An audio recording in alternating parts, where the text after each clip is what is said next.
नमस्कार, मैं doctor Surendra Singh, assistant professor BSR government arts college Alwar.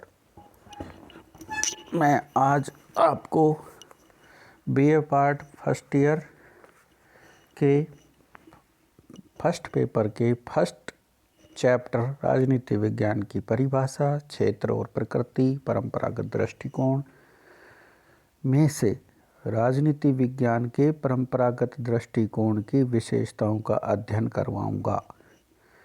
राजनीति विज्ञान का परंपरागत दृष्टिकोण तर्क और कल्पना पर आधारित आदर्शात्मक अध्ययन है, जिसके प्रमुख आधार हैं नैतिकता और राजनीतिक मूल्य। आदर्शवादिता इस परंपरागत दृष्टिकोण की सबलता तथा कमजोरी दोनों ही हैं। परंपरावादी राजनीति विज्ञान का आरंभ प्लेटो से होता है, जिसने अपनी अमर रचना रिपब्लिक में आदर्श राज्य का चित्रण किया है। प्लेटो का यह आदर्श राज्य तर्क और कल्पना की उन्मुक्त उड़ान है। प्लेटो के बाद रोमन विचारक सिसरो में तथा मध्य युग में संत ऑगस्टाइन तथा थॉमस एक्विनास में परंपरावादी राजनीति विज्ञान के दर्शन होते हैं। सिसरो का दर्शन न्याय और प्राकृतिक कानून की अवधारणा पर आधारित था और संत Augustine the city of God के माध्यम से पृथ्वी पर ईश्वर द्वारा संचालित ईश्वरीय राज्य की रूपरेखा प्रस्तुत करता है। रूसो द्वारा प्रतिपादित सामान्य इच्छा की धारणा परंपरागत राजनीति विज्ञान का ही प्रतिनिधित्व करती है तथा कांट, हीगल और ग्रीन आदि आदर्शवादी विचारकों को भी इसी श्रेणी में रखा जा सकता है। हीगल ने विश्व के मूल में विश्वात्मा को माना है और ग्रीन ने इसे शाश्वत चेतना का नाम दिया है।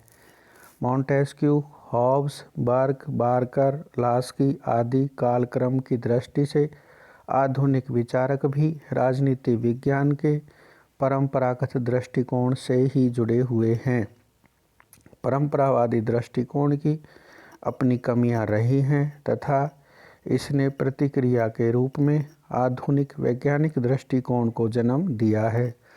लेकिन 20वीं सदी के उत्तरार्ध के कुछ राजनीतिक वैज्ञानिकों लियो स्ट्रॉस, माइकल ऑक्सफोर्ड तथा इत्रा ऑरेंट आदि राजनीतिक विचारकों एवं सिद्धांतकारों ने राजनीति विज्ञान के आधुनिक दृष्टिकोण की कमियों को समझते हुए राजनीति विज्ञान की परंपरावाद को धारा को आगे बढ़ाया है। इन विचारकों के विचार व्यक्तिपरक तथा उनकी पद्धति अधिकांश अंशों में निगमनात्मक है। इस प्रकार परंपरावादी और आधुनिक दृष्टिकोण कालखंडों पर नहीं बल्कि विचार दर्शन की प्रकृति पर आधारित है। राजनीति विज्ञान के परंपरागत दृष्टिकोण की मुख्य विशेषताओं का उल्लेख इस प्रकार है। नंबर 1, तर्क और कल्पना पर आधारित आदर्शी अध्ययन। परंपरागत राजनीति विज्ञान में तर्क और कल्पना की उड़ान भरते हुए ऐसे आदर्श प्रस्तुत किए गए हैं जिनका राजनीतिक जीवन के यथार्थ से कुछ लेना देना नहीं है। प्लेटो के आदर्श राज्य और दार्शनिक शासक की कल्पना, रूसो की सामान्य इच्छा, कांट का नैतिक प्राणी, हीगल की विश्व आत्मा और ग्रीन का शाश्वत चैतन्य आदि कुछ ऐसी धारणाएं हैं जिनका महत्व केवल एक आदर्श के रूप में ही है। नंबर 2, नैतिकता और राजनीतिक मूल्यों पर विशेष बल।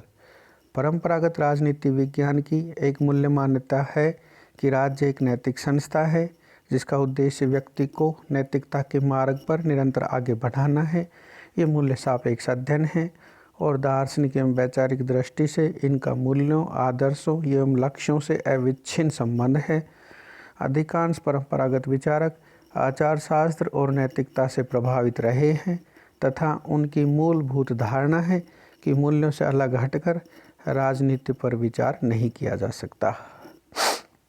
नंबर 3, कानूनी, औपचारिक तथा संस्थागत अध्ययनों की प्रमुखता।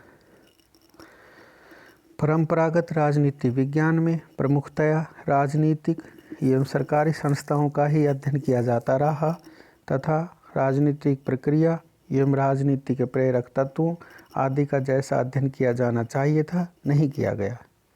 उस समय ऐसा विश्वास प्रचलित था कि राजनीतिक जीवन की व्याख्या करने के लिए राजनीतिक संस्थाओं का विधि और संविधान के परिप्रेक्ष्य में अध्ययन पर्याप्त है। अतः राजनीतिक संस्थाओं के अध्ययन में व्यावहारिक पक्ष की अपेक्षा कानूनी औपचारिक पक्ष को ही प्रमुखता प्राप्त रही। डायसी, मुनरो, और जिंक आदि विद्वानों द्वारा इस प्रकार के अध्ययन प्रस्तुत किए गए। कानूनी औपचारिक पक्ष तक सीमित होने के कारण इन अध्ययनों को उपयोगिता बहुत अधिक सीमित थी। अपरिष्कृत परंपरागत पद्धतियाँ। 4 नंबर, परंपरागत राजनीति विज्ञान के अध्ययन की प्रमुख पद्धतियाँ हैं ऐतिहासिक, दार्शनिक एवं कानूनी। Doctor S.P. वर्मा के अनुसार परंपरागत राजनीति विज्ञान के विकास की 4 अवस्थाएं हैं: ऐतिहासिक, विश्लेषणात्मक, आदर्शात्मक, उपदेशात्मक तथा वर्णनात्मक, परिभाषात्मक। ये अवस्थाएं एक दूसरे की विरोधी नहीं थी और समय समय पर एक ही युग में विभिन्न प्रवृत्तियों को काम करते हुए पाते हैं। परंपरागत राजनीति विज्ञान के अंतर्गत गणितीय, परिमाण, तथ्य संग्रह तथा सर्वेक्षण जैसी वैज्ञानिक तकनीकों को नहीं अपनाया गया। 5 नंबर, प्रधानतया संकुचित अध्ययन। परंपरागत राजनीति विज्ञान के अध्ययनकर्ताओं द्वारा अपने आप को पाश्चात्य राजनीतिक व्यवस्थाओं, यूरोप के देशों, अमेरिकी राजनीतिक व्यवस्था के अध्ययन तक ही सीमित रखा गया है और एशियाई, अफ्रीकी, लैटिन अफ्रीकी देशों की राजनीतिक व्यवस्था को उचित महत्व प्रदान नहीं किया गया। इसी प्रकार विभिन्न प्रकार की शासन व्यवस्थाओं का अध्ययन करने के बजाय इनकी दृष्टि उदारवादी लोकतंत्र तक सीमित रही। एक्सटीन तथा एप्टर के शब्दों में परंपरागत दृष्टिकोण पाश्चात्य राजनीतिक व्यवस्थाओं तक सीमित रहा और प्रमुखतया एक संस्कृति, संरूपण या समूह का ही इसमें अध्ययन किया गया। 6 नंबर, चिंतन में व्यक्तिनिष्ठता के तत्व की प्रधानता। परंपरागत राजनीति विज्ञान की यह भी विशेषता रही है कि उसके राजनीतिक सिद्धांत अपने प्रतिपादकों के व्यक्तित्व और दृष्टिकोणों से प्रभावित रहे हैं। ये विचारक तत्कालीन राजनीतिक समस्याओं का स्थायी समाधान खोजने का प्रयास करते थे। अधिकांश विचारक आचार शास्त्र या दर्शन शास्त्र से प्रभावित रहे हैं। इन्होंने मानवीय जीवन तथा सामाजिक लक्ष्यों या मूल्यों की ओर ध्यान दिया है। उदाहरण के लिए हम यूनानी विचारकों द्वारा नैतिक जीवन की उपलब्धि का विचार, मध्य युग के ईसाई संत दार्शनिकों का ईश्वरीय राज्य स्थापित करने का विचार तथा आदर्शवादियों के विवेक से साक्षात्कार के विचार को ले सकते हैं। इन विद्वानों के विचारों को परानुभववादी कहा गया है।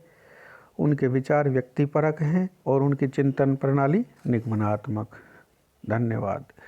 ये चैप्टर यहाँ समाप्त होता है।